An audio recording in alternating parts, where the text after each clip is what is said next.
Motivé à te lancer dans ce challenge diète et quels étaient tes objectifs? Alors, ce qui m'a motivée, c'est justement que de commencer à me démotiver. D'accord. Parce que je faisais beaucoup de. Enfin, pour moi, faire du crossfit, c'est un gros challenge déjà.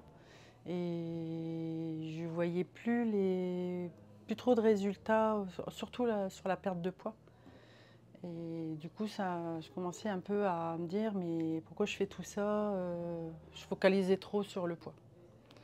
Donc, et puis le challenge a été présenté, j'ai réfléchi quelques jours pour être sûre de m'engager à fond et être sûre que j'allais m'y tenir.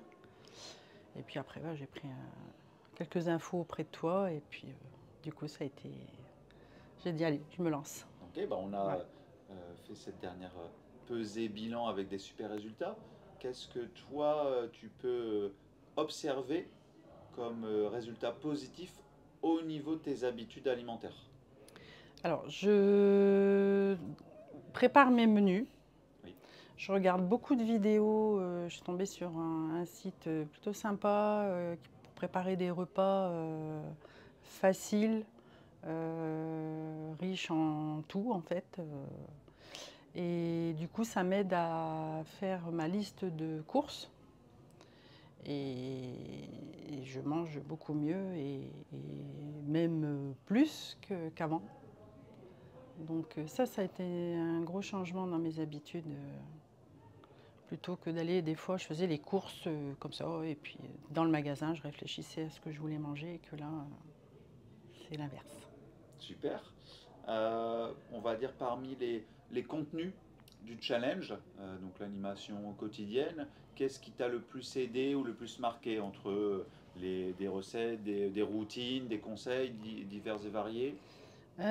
C'est surtout les conseils que tu donnais et aussi, enfin, tu allais vraiment dans le détail, le pourquoi c'est important de l'hydratation, Ouais, pourquoi c'est important le sommeil, le café, enfin, c'est pas juste, il faut éviter, c'est pourquoi il faut éviter, il y avait les erreurs, il y avait les bienfaits aussi de tout ça.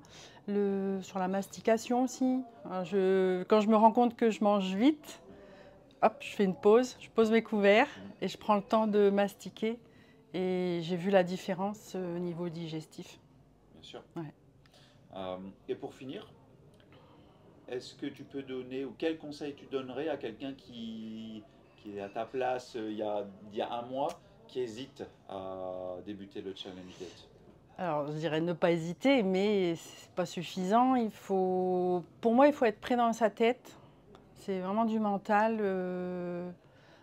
D'avoir envie de changer quelque chose et c'est ce qui va motiver et puis se renseigner auprès de personnes qui ont fait le challenge ou auprès du coach euh, et prendre le temps de la réflexion en fait. Mais vraiment et puis de se dire, allez, c'est juste un mois dans mon année, découvrir ce que ça peut engendrer comme changement d'habitude Hmm. ou si ça peut aider. Alors si moi j'y suis arrivée,